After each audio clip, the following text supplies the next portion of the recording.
Leadership will run your life if you let it, and I mean that in all the best ways.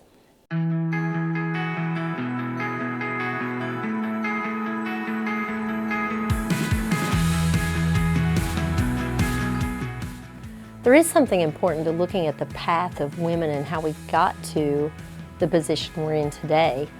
There was some hard work, there were some ceilings that were crashed through, but the path we blazed, while it's important, is less important than that path having been paved, irrevocably gotten traction forward. There is a 4-lane highway where we whacked through a jungle.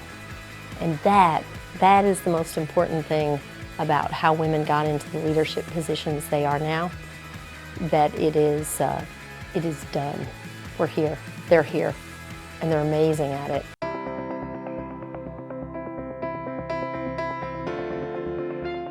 So from a very young age, I was encouraged to be active in sports, and my family has a deep military tradition.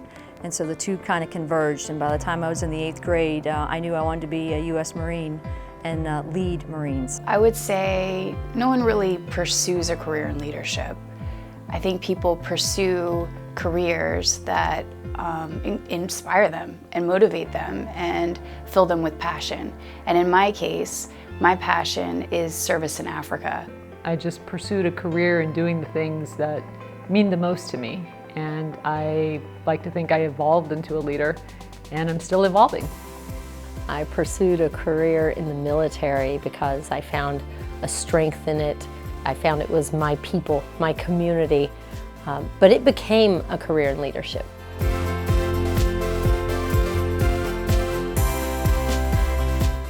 I have many, but I'll start, I would say, with my mother and her sisters, who were all orphans in Italy during World War II. But as beautiful women in one of Italy's most economically disadvantaged regions, their struggles didn't end after the war, but rather they all went on to be subjected to additional violence and abuses, but they emerged strong and successful. I was very fortunate in that I went to Howard University, where there's a diplomat in residence program, and while I was there, I was mentored by some of America's finest diplomats, to include Ambassador June Carter Perry, Pamela Bridgewater, Ruth Davis, Horace Dawson, Ed Perkins, as well as Terrence Todman. And I would say with all of them, what I admire most about all of them is that they were pace setters, they were pathfinders. They, in many cases, were the first ever to do some of the incredible things that they did.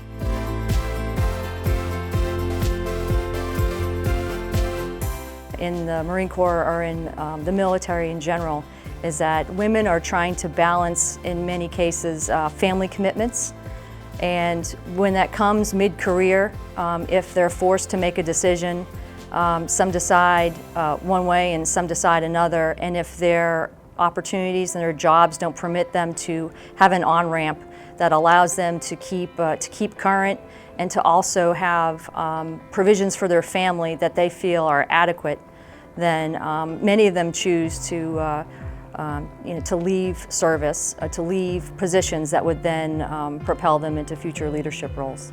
I think the biggest challenge facing female leaders is a lack of courage in themselves. I think every woman should really take the time to know who they are, know the strengths and the weaknesses that they bring to each and every environment, and play to their strengths.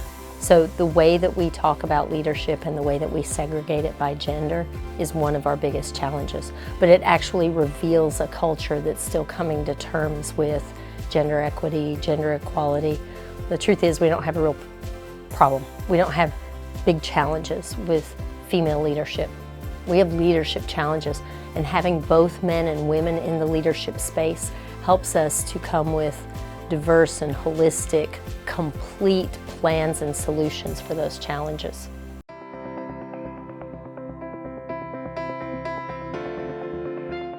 I come from a generation that followed one where women had to really fight and demonstrate strength in order to be able to showcase their capabilities and to be taken seriously. And unfortunately, this led to a lot of unfavorable stereotypes about women, about strong women in particular. And I decided early on that I didn't want to be like that. I wanted to be respected, not feared.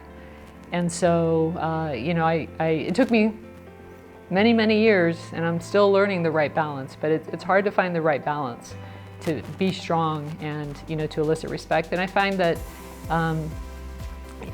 I've evolved from thinking that I used to have to fight for my team, but I've learned that it's best to fight alongside my team. And so a true leader is someone that engages and empowers the team so that you're all kind of marching together to the same finish line, as opposed to someone who just charges ahead without checking to see who's behind her. My leadership style has evolved over time, and this is probably not unique to me or to women in general. Coming into the military, I think I was the leader or exhibited traits that I was supposed to have. And so not necessarily what I would call a congruent leader, which is what I believe I am today. And by that I mean, what I believe in my morals, my ethics, what I believe are foundational to me as a person are also reflective in all of my relationships, whether at home or in the workplace and with the people I lead. I hope it's gotten better. I hope my leadership style has gotten better over time.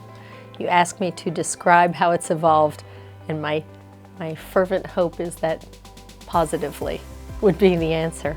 I was driven and motivated. I was probably bordering on a workaholic, bordering on a perfectionist when I was young, and now I have a lot of grace to offer. I recognize the space for making honest mistakes. I recognize the difference between a behavior problem and a motivation problem, and I recognize the power of a leader to help.